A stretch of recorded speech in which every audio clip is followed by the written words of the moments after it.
इस न्यूज के प्रायोजक हैं अफजल फर्नीचर। अब फर्नीचर खरीदे मुजफ्फरपुर के अफजल फर्नीचर से। यहाँ मिलेंगे फर्नीचर के विशाल रेंज, वो भी होलसेल प्राइस में और लाइफ टाइम गारंटी के साथ। तो देर मत कीजिए, तुरंत पहुँचिए अफजल फर्नीचर और लकड़ी और प्लाई के किसी भी तरह के फर्नीचर की करें खरीदारी। विशेष जानकारी के लिए डायल करें 9931485437 पर।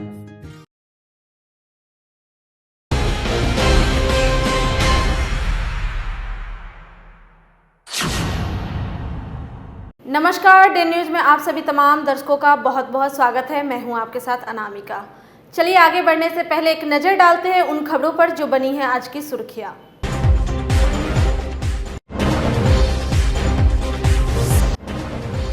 कोरोना वैक्सीनेशन की सभी तैयारी पूरी। 16 जनवरी से मुजफ्फरपुर के 10 केंद्रों पर लोगों को लगेगा टीका।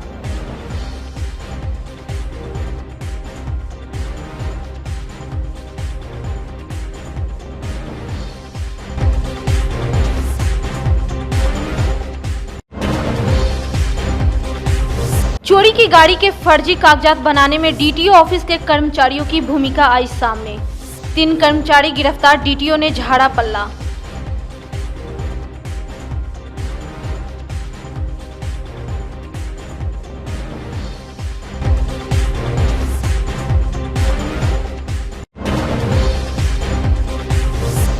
और एक जनप्रतिनिधि की हत्या करने की योजना में लगे 2 युवक सहित 8 अपराधी गिरफ्तार। अंतरजिला हथियार तस्कर भी चढ़ा पुलिस के हत्थे।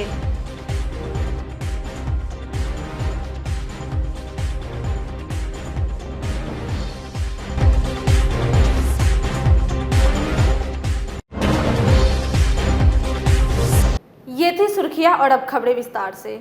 16 जनवरी को मुजफ्फरपुर के 10 केंद्रों से कोविड वैक्सीनेशन का शुभारंभ होगा।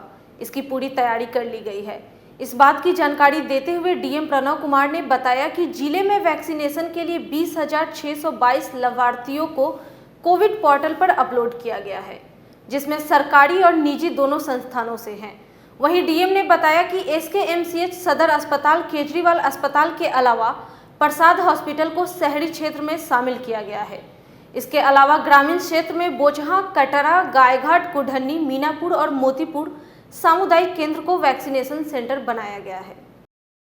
पूरे देश भर में कल कोरोना वैक्सीन को लॉन्च किया जा रहा है और इस क्रम में मुजफ्फरपुर ज़िले में भी 10 टीकाकरण स्थलों पर हम लोग कोरोना वैक्सीनेशन का कार्यक्रम शुरू कर रहे हैं, जिसमें 2 हमारे निजी केंद्र हैं और 8 हम सरकारी केंद्रों पर ही कर रहे हैं। हम लोगों ने इस ज़िले में 20,622 लोगों को कोविन पोर्टल पर अपलोड किया है और प्रत्येक टीकाकरण सत्र स्थल पर 100 लोगों को कल टीका दिए जाने का लक्ष्य है। इसकी शुरुआत कल 11 बजे सदर अस्पताल से की जाएगी और सभी वरीय पदाधिकारियों द्वारा जो डिफरेंट टीकाकरण स्थल हैं उनका निरीक्षण लगातार किया जाएगा। सभी जितने हर एक टीकाकरण दल में 5 लोगों की टीम बनाई गई है और इसके अतिरिक्त ऑब्जर्वेशन रूम में डॉक्टर्स भी उपस्थित रहेंगे। सभी लोगों को पूरी तरह से प्रशिक्षण प्राप्त है और हर तरह का ट्रायल लिया जा चुका है।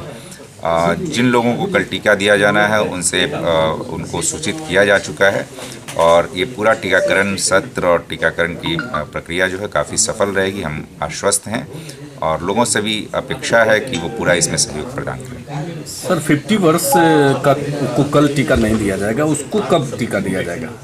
देखिए, ये जो 20,622 लोग हैं इसमें बेसिकली प्रायोरिटी के हिसाब से सेट किया गया है, जिसमें कि हेल्थ केयर से जुड़े हुए लोग हैं। इसमें वैसे भी लोग शामिल हैं जो 50 वर्ष से ऊपर के हैं या कोमॉर्बिड हैं। फर्स्ट डे हम लोग ने जो लाइन तय किया है उस लाइन में हम लोग इन लोगों को नहीं दे रहे हैं, लेकिन उसको फिर आने वाले समय में सभी लोगों को टीकाकृत किया जाएगा। सूचना दी जाएगी तभी वो आ पाएंगे? हाँ, सूचित करके ही, बिकॉज एक टीकाकरण सत्र पर, एक टीकाकरण स्थल पर एक दिन में एक मैक्सिमम लिमिट निर्धारित है, क्योंकि प्रत्येक टीका देने में यदि 5 मिनट लगता है तो कितने व्यक्ति को एक दिन में टीका दे सकते हैं। तो बिना सूचित किए यदि लोग आएंगे तो फिर हौच-पौच की स्थिति उत्पन्न हो सकती है। इसलिए पहले उनको सूचित किया जाएगा, पूर्व सूचना के आधार पर ही उनको टीकाकरण सत्र स्थल पर बुलाया जाएगा। 8 घंटे में 100 लोगों को टीका दिया जाएगा और आधे घंटे उनकी मॉनिटरिंग भी होगी, तो समय सीमा कम नहीं लगेगी? नहीं, चूँकि ये आधे एक कॉन्टीन्यूअस प्रोसेस है। जिसको पहले 11 बजे टीका जिसको पड़ गया वो तो 11:30 तक ही वो फिर निकल जाएगा। तो ये कॉन्टीन्यूअस प्रोसेस है, तो कहीं किसी तरह की कोई दिक्कत नहीं। साहिबगंज के एक गांव में 5 जनवरी को एक छात्रा के साथ सामूहिक दुष्कर्म कर जिंदा जला देने के मामले में पुलिस ने सभी आरोपितों को गिरफ्तार कर लिया। डेली न्यूज इस खबर को प्रमुखता से दिखाई थी। इसका परिणाम हुआ कि पुलिस त्वरित कार्रवाई करते हुए न सिर्फ आरोपी बल्कि उसके परिवार वालों पर भी कार्रवाई करते हुए गिरफ्तार कर लिया। इस मामले में मुख्य आरोपी चंचल, अभिनव, गुलशन और राजा बाबू के साथ चंचल के पिता आलोक सिंह और राजा बाबू के पिता हरिदेव सिंह को गिरफ्तार करने के साथ मृतका का शव भी गंडक नदी के किनारे से बरामद कर लिया गया। आरोपितों ने दुष्कर्म करने के बाद छात्रा को जिंदा जला दिया था और जबरन शव उठाकर नदी किनारे दफना दिया था। शव को ले जाने में प्रयोग किए गए ट्रैक्टर को भी जब्त कर लिया गया है। एसएसपी जयंतकांत ने बताया कि शव को पोस्टमार्टम के लिए एसकेएमसीएच भेज दिया गया है। साहिबगंज गैंगरेप में अभी तक के 6 लोगों की अरेस्टिंग कर ली गई है, जिसमें से 3 मुख्य आरोपी हैं और जिनका नाम शुरू में एफआईआर में परिवार के लोगों ने दिया था। इन सभी की इसमें मुख्य जो आरोपी गुलशन कुमार है उसकी भी अरेस्टिंग कर ली गई। उसके साथ में इसके अलावा जो बच्ची थी जो उसका शव को भी बरामद कर लिया गया, जिसे पोस्टमार्टम के लिए भेजा जाएगा। शव कहां से सर बरामद किया गया? शव साहिबगंज थाना क्षेत्र के दियर एरिया से ही बरामद हुआ। सर इस मामले का जैसा कि पंचायत करने की कोशिश करी तो कहीं ना कहीं से ये इस मामला बड़ा मामला को पंचायत इसीलिए इसमें जो लोग भी शामिल हैं, जो 4 मुख्य आरोपी हैं, उसके अलावा जो गांव के और लोग थे जिन लोगों ने परिवार के लोगों को दबाव में रख करके इस तरीके का प्रयास किया था, उसी में लोगों की अरेस्टिंग की गई है। जिस ट्रैक्टर का यूज किया गया था और जो लोग वो लाश को छिपाने गए थे उन लोगों की भी अरेस्टिंग हो गई है। जैतपुर ओपी क्षेत्र स्थित रेवा रोड मेट्रो सिटी के पास से पुलिस ने 3 अपराधियों को गिरफ्तार कर न सिर्फ एक जनप्रतिनिधि को जान से मारने की योजना को विफल कर दिया, बल्कि एक अंतर जिला हथियार तस्कर गिरोह का उद्भेदन भी किया है। इसके साथ अहियापुर इलाके से 5 अन्य अपराधियों को गिरफ्तार किया गया है। पकड़े गए पारू जयमल डुमरी के मोहम्मद अरमान और मोहम्मद इस्लाम आगामी पंचायत चुनाव में किसी जनप्रतिनिधि की हत्या करने के लिए सहरसा से हथियार मंगवाया था। हथियार लाने वाला तस्कर रामलखन शाह भी पुलिस के हत्थे चढ़ गया। इन सभी के पास से 3 देसी पिस्टल, 6 मैगजीन, 3 गोली और 1 मोबाइल फोन बरामद किया गया।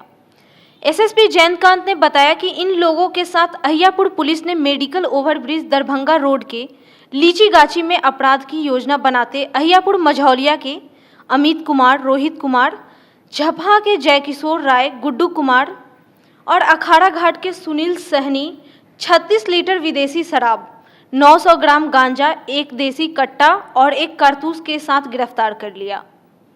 इन सभी का आपराधिक रिकॉर्ड खंगाला जा रहा है। सूचना मिली कि कुछ अपराधी जैतपुर थाने में इकट्ठा होकर एक जनप्रतिनिधि की हत्या का प्रयास करने वाले हैं। इस प्रयास के मामले में एक पुलिस की टीम बनाई गई। टीम ने मौका वारदात पर रेड किया।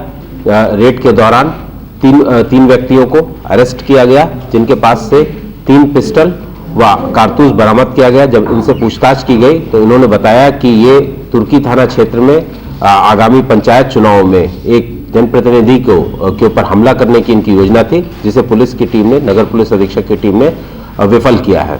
इसके अलावा अहियापुर थाना क्षेत्र में पुलिस ने की एक विशेष टीम ने छापेमारी की नगर पुलिस अधीक्षक के नेतृत्व में, जिसमें 4 व्यक्तियों को अरेस्ट किया गया, जिनके पास से एक कंट्री मेड वेपन, एनडीपीएस का 1 किलो अन्य आपत्तिजनक सामान और अन्य सामान बरामद किया गया। जब इनसे फर्दर पूछताछ की गई तो इन्होंने भी कई कांडों में, जिसमें से लूट के और छिनतई के कई कांड थे, जिसमें अपनी संलिप्तता स्वीकार की है।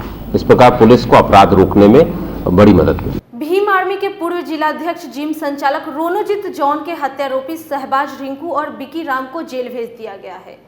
जैसा कि आपको मालूम है कि 2 दिन पहले मामूली विवाद पर जॉन को चाकू मारकर हत्या कर दी गई थी। घटना को लेकर करजा के पकड़ी पकोही में अब भी तनावपूर्ण माहौल है। इस मामले में 5 लोगों पर प्राथमिकी दर्ज कराई गई है। अभी तक उसमें 2 प्राथमिकी नामजद अभियुक्तों को गिरफ्तार किया गया है। एक शाहबाज उर्फ रिंकू है, दूसरे जो है विक्की कुमार हैं। पूछताछ में लोगों ने क्या बताया था? पूछताछ में जो है ये खुलासा हुआ है कि जो मृतक है उसके छोटे भाई से मोबाइल पे गेम खेलने को लेकर के विवाद हुआ। दोनों ही पक्ष एक दूसरे को जानते पहचानते थे। हालांकि ये जो प्राथमिकी अभियुक्त जो रिंकू है वो बहुत दिनों तक बाहर रहा है, बाहर से कुछ दिन पहले आया था। अब ये विवाद हुआ, इस बात को लेकर के अचानक से विवाद इतना बढ़ गया कि ये घटना घट गई, अप्रत्याशित घटना घट गई। फिलहाल सब लोगों को जेल भेज दिया गया इसमें? जी, दोनों लोगों को जो है न्यायालय में उपस्थापित कर दिया गया है। आगे जो इसमें और नेम्ड है उन लोगों की गिरफ्तारी की जाएगी? बाकी जो नेम्ड है उनकी भी गिरफ्तारी की जाएगी और सभी बिंदुओं पर जो है हम लोग इसको अनुसंधान भी कर रहे हैं कि इसके पीछे कोई और बात तो नहीं है। चोरी के गाड़ियों की फर्जी ऑनर बुक बनाकर ग्राहकों को बेचा जा रहा है। इसमें परिवहन कार्यालय के कर्मचारियों की संलिप्तता उजागर हुई है। ऐसे ही एक मामले में शुक्रवार को डीटीओ ऑफिस में छापेमारी कर एएसपी सैयद इमरान मसूद ने 3 कर्मचारियों को हिरासत में ले लिया। पकड़े गए वाहन लुटेरा गिरोह के सदस्य के निशानदेही पर यह कार्रवाई की गई। इस मामले में डीटीओ ऑफिस के कर्मचारियों की संलिप्तता पर परिवहन पदाधिकारी रजनीश लाल ने चुप्पी साध ली। वहीं एसएसपी जयंतकांत ने बताया कि पकड़े गए अपराधियों के पास से ब्लैंक आरसी मिलने पर डीटीओ ऑफिस में कार्रवाई की गई। पुलिस को इन्फॉर्मेशन मिली थी कि काटी थाना क्षेत्र दामोदरपुर में बड़ी संख्या में चोरी के वाहनों के ऊपर पंचिंग की जाती है, उसके बाद उनका नया रजिस्ट्रेशन नंबर लिया जाता है, जहां पे मौका वारदात से 2 व्यक्तियों को अरेस्ट किया गया। जब इनसे और इनके पास से जो ब्लैंक आरसी थे, जो चिप वाले आरसी होते हैं, ब्लैंक आरसीज भी बरामद किए गए। जब इनसे ये पूछा गया कि इन्होंने कहां से इतना ये मिला, तो इन्होंने बताया कि इनके कुछ लोग हैं जो कि दलाल के रूप में ऑफिसेस के आसपास में रहते हैं और वहां से ये लोग डेटा मुहैया कराते हैं। तो उसी आधार पर कुछ लोगों को पूछताछ में के लिए पुलिस ने पकड़ा है और उसके आगे की कार्रवाई चल रही है। Thank you. अभी हमारे चैम्बर में आए थे, इन्होंने बताया कि एक क्राइम में यूज्ड कोई किसी गाड़ी के बारे में तहकीकात कर रहे थे, तो जानकारी मिली कि उस गाड़ी के नंबर के साथ टैंपरिंग हुआ है, चेसिस नंबर, इंजन नंबर जो भी, तो वो चोरी की गाड़ी थी। और जो पकड़ाए इस मामले में, उन्होंने कन्फेस किया कि हम कहाँ से, किस ऑफिस से हमको ये कार्ड मिला या रजिस्ट्रेशन जो मेरा हुआ नंबर मिला, उसी की तहकीकात में ये लोग आए थे। और इसी संदर्भ में 2-3 लोगों को यहाँ से पुलिस इंटरोगेट करने के लिए ले गई है, उनसे पूछताछ की जाएगी और जैसा जो होगा, जो इन्वॉल्व होंगे उनके विरुद्ध कार्रवाई होगी। क्या वो कर्मचारी हैं क्या? 3 लोग जो लेके जाए गए परिवहन कर्मी थे। हाँ। आपके ऑफिशियल्स भी उसमें इन्वॉल्व हैं जो पकड़ाए हैं, उसमें पता है? नहीं, अभी हमको नाम किन्हीं का नहीं पता, हम चैम्बर से निकले नहीं हैं। हमको इन्होंने सिर्फ बताया कि 3 या 4 लोगों को ये अपने साथ ले जा रहे हैं। आपके आदमी, आपके एग्जीक्यूटिव्स को लेकर हैं? नहीं, नाम उन्होंने नहीं बताया मेरा। 3 वो ले गए, परिवहन कर्मी है, परिवहन का कर्मचारी है या बाहरी? मेरे कार्यालय के कर्मचारी हैं। चलिए, तो परिवहन कर्मचारी हुआ, आपके कार्यालय के कर्मी हुए जो उन्होंने बताया। अभी एग्जैक्टली नाम हमको नहीं पता। एक चीज जैसे एक बात हम लोग फिर इसमें करेंगे कि जो है आपके यहाँ से आरसी वगैरह में टेम्परिंग होती है, लाइसेंसिंग में फर्जीवाड़ा होता है, ये बात सामने आई है खुल के, क्या कहेंगे? ये जांच का विषय है, अभी इस तरह की कोई बात सामने नहीं आई। पिछले 3-4 दिनों से पूरा बिहार शीतलहर और कनकनी की चपेट में है। मौसम विभाग की माने तो अगले कुछ दिनों तक ऐसी स्थिति बनी रहेगी, लेकिन 17 जनवरी से आसमान साफ रहने की संभावना है। अधिकतम 22 और न्यूनतम तापमान 11 डिग्री का अंतर रहेगा। ठंड को देखते हुए नगर निगम की ओर से अलाव की व्यवस्था कराई जा रही है। वहीं समाजसेवी उषा गुप्ता और किशोर गुप्ता ने शुक्रवार को बैरिया के जयप्रकाश नगर में जरूरतमंदों के बीच कंबल वितरण किया। में हम हर साल कंबल बांटते हैं गरीबों को, जरूरतमंद को। मेरे पति देव समाज सेवा करते हैं, हर साल कंबल लाते हैं और हम बांटते हैं। खबरों को आगे बढ़ाएंगी हमारी सहयोगी प्रज्ञा। जिला परिषद सभागार में शुक्रवार को आयोजित बैठक में विकास कार्यों की समीक्षा की गई, साथ ही विभिन्न समस्याओं का निदान पर चर्चा भी की गई। बैठक में जिला परिषद अध्यक्ष इंदिरा देवी, उपाध्यक्ष निरुपमा सिंह, डीडीसी सुनील कुमार झा, वैशाली सांसद वीना देवी, एमएलसी दिनेश सिंह, विधायक मुन्ना यादव सहित परिषदों के कई अधिकारी मौजूद रहे। जिला परिषद की बैठक में हम लोग अपने जैसे हम लोग माननीय दिनेश भैया, एमएलसी साहब हुए, सांसद वीना दीदी हुए, सारे विधायक जी लोग आए और हम जिला परिषद के साथ अपना बैठक किए हैं। इसमें निर्णय लिए कि सारे विभाग का आज बैठक हुई है। स्वास्थ्य विभाग, बिजली विभाग, ऊर्जा विभाग, लघु विभाग, सब विभाग पर इसका आज बैठक की है हम लोग जिला परिषद से।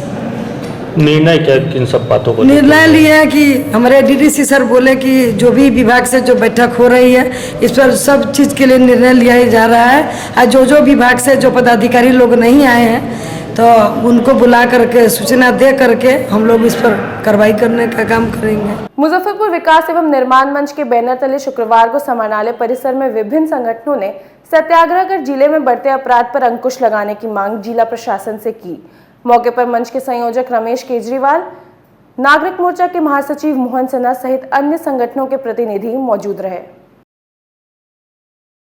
बढ़ते हुए अपराध को रोकने के लिए, प्रशासन पर दबाव बनाने के लिए और अभिषेक अग्रवाल की हत्या के हत्यारों को गिरफ्तार करने के लिए यह सत्याग्रह किया गया है। यह तो ऐसे कार्यक्रम था कि शहर का चक्का को जाम किया जाए, लेकिन कल के विचार विमर्श के बाद यह तय किया गया कि आज सत्याग्रह किया जाए और प्रशासन को मेमोरेंडम दिया जाए, और इस पर भी अगर प्रशासन नहीं चेतती है तो अगले चरण में हम लोग क्रमबद्ध तरीके से इस आंदोलन को आगे बढ़ाएंगे। कि छिनतई और चोरी की घटना से जनता त्रस्त है और पुलिस मस्त है, इसलिए आज मुजफ्फरपुर विकास एवं निर्माण मंच द्वारा समाहरणालय परिसर स्थित धरना स्थल पर सत्याग्रह का आयोजन कर हम जिला प्रशासन को एक चेतावनी देने के लिए बैठे हैं कि अगर अभिषेक अग्रवाल के हत्यारे और साहेबगंज के बालिका को न्याय नहीं मिला,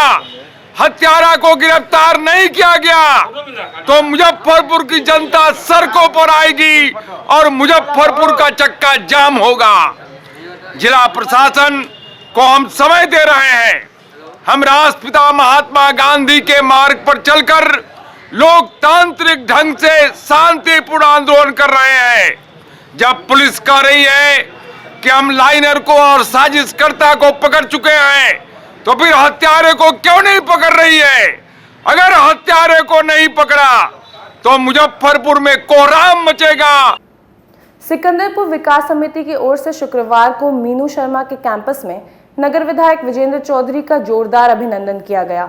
मौके पर समिति के संयोजक राजनाथ चंद्रेश्वरी सहित काफी संख्या में लोग मौजूद रहे। नगर विधायक ने कहा कि सड़क सफाई और सुरक्षा को लेकर क्षेत्र में जनता उन्हें विधायक बनाई है। उन्होंने कहा कि जन समस्याओं से अवगत होने के बाद उसे दूर करने का प्रयास करेंगे। लोगों की भावनाओं के अनुरूप हर मोहल्ले में वहाँ के स्थानीय साथियों द्वारा अभिनंदन के साथ साथ वहाँ की समस्याओं को रखने का काम होता है,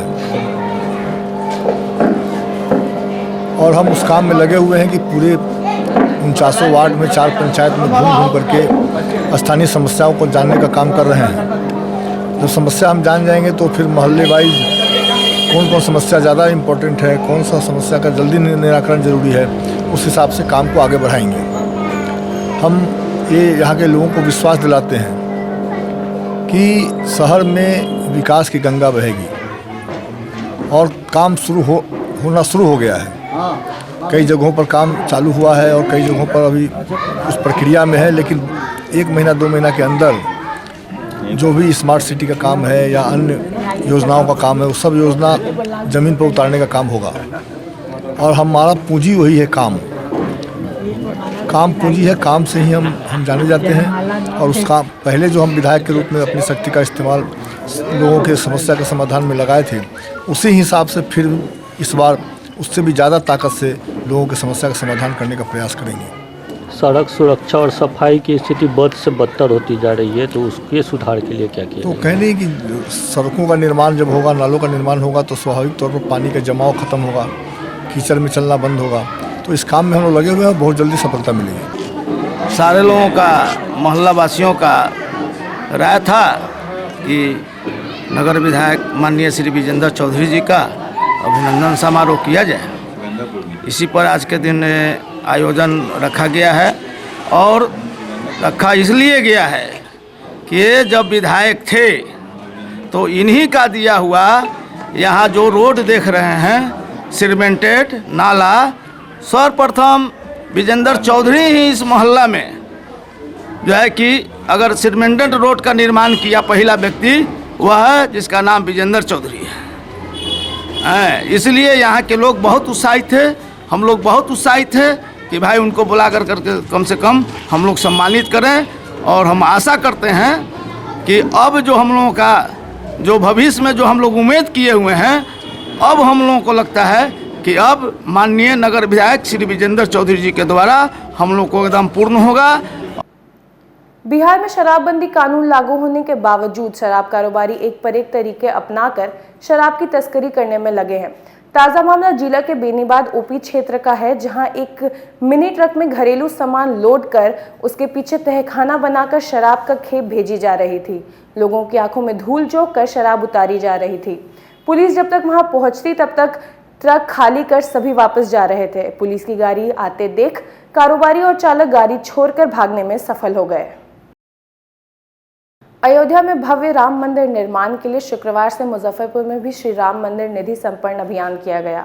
राम मंदिर निर्माण में आम हिंदू जनमानस की सहभागिता के लिए राम जन्मभूमि तीर्थ क्षेत्र न्यास की ओर से 15 जनवरी से 27 फरवरी तक एक संपन्न अभियान चलाया जाएगा। इस अभियान के तहत शुक्रवार को बाबा गरीबनाथ धाम मंदिर से भूमि एवं राजस्व मंत्री रामसूरत राय ने संपन्न निधि संग्रह कार्यक्रम का शुभारंभ किया।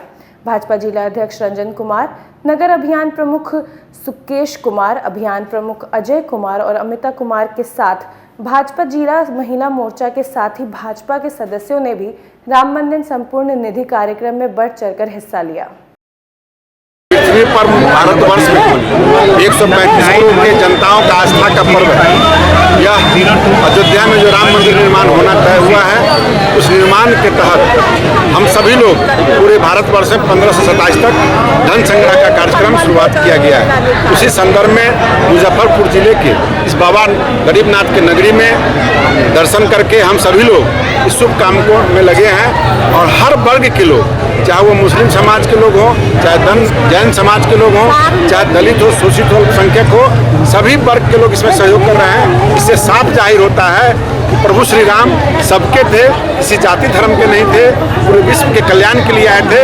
और उनके नाम पर जो मंदिर का निर्माण हो रहा है, उनका जो निर्माण कार्य जो किया जा रहा है, मुझे पूरा विश्वास है पूरे विश्व के अंदर ऐसा मंदिर कहीं न है न होगा उस तरह से, क्योंकि धन से ज़्यादा लोगों का स्नेह है, प्रेम है, आस्था है। तो सभी वर्ग के लोग, हमारे मुस्लिम समाज के लोग भी इसमें आकर के बढ़ चढ़ के हिस्सा ले रहे हैं। मैं सभी भाइयों का हार्दिक स्वागत करता हूँ। यह मंदिर सबों के लिए है, किसी एक व्यक्ति के लिए नहीं है, किसी एक समाज के लिए नहीं, किसी एक धर्म के लिए नहीं है। प्रभु श्री राम इस विश्व कल्याण के लिए आए थे और आज भी उनके विश्व कल्याण के लिए हम लोग सब स्थापना कर रहे हैं। इसलिए हमारी शुभकामना है उन लोगों को जो इसमें यज्ञ में भाग ले रहे हैं, वह राशि कुछ भी हो, लेकिन उनकी आस्था और श्रद्धा है, इसके लिए मुझे पूरा विश्वास है। यह यज्ञ बहुत बड़ा अच्छे तरीके से संपन्न होगा और सब लोगों को लाभ मिलेगा। गरीबनाथ नगर मंडल भाजपा का मंत्री पद पे हूँ और मैंने अभी श्री राम जन्मभूमि अयोध्या में जो मंदिर बन रही है उसमें मैंने 1,000 रुपये का योगदान दिया है। और ये मंदिर सिर्फ हिंदुओं के लिए नहीं, मुस्लिमों के लिए नहीं, ये पूरे विश्व के लिए एक मिसाल है कि जिस मंदिर और मस्जिद पे 70 साल से विपक्ष जो राजनीति करती थी, आज वो मंदिर बन के पूरे विश्व में एक नाम करेगी और विश्व की सबसे बड़ी मंदिर होगी। और मैं खुद अभी 4 दिन पहले अयोध्या की ज़मीन पे गया हूँ जहाँ पे मंदिर का निर्माण हो रहा है। मैं खुद वहाँ पे जाके किया हूँ और ये जो निर्णय सुप्रीम कोर्ट ने दिया है, हम लोग इसका दिल से स्वागत करते हैं। अंदर से महसूस हो रहा है जिसको हम लोग जाहिर नहीं कर सकते हैं, बहुत ही खुशी महसूस हो रहा है। और आज हमने भी बाबा के दरबार से शुरुआत किया है राम मंदिर निर्माण हेतु। और सभी वर्ग के लोगों से ये मेरा अनुरोध है कि राम मंदिर निर्माण के लिए जो श्रद्धा, शक्ति, भक्ति हो, राम मंदिर में सहयोग करें। और राम मंदिर जो बन रहा है ये पूरे विश्व प्रसिद्ध मंदिर है, इससे बड़ा न मंदिर बना है और न बनेगा। मैं सभी वर्गों के लोगों से ये अनुरोध कर रहा हूँ कि इसमें जो भी सहयोग हो सके करें। आज के खबरों में फिलहाल इतना ही। कल फिर मिलेंगे कुछ नए खबरों के साथ। तब तक के लिए हमारे डी न्यूज़ टीम को दीजिए इजाजत। नमस्कार।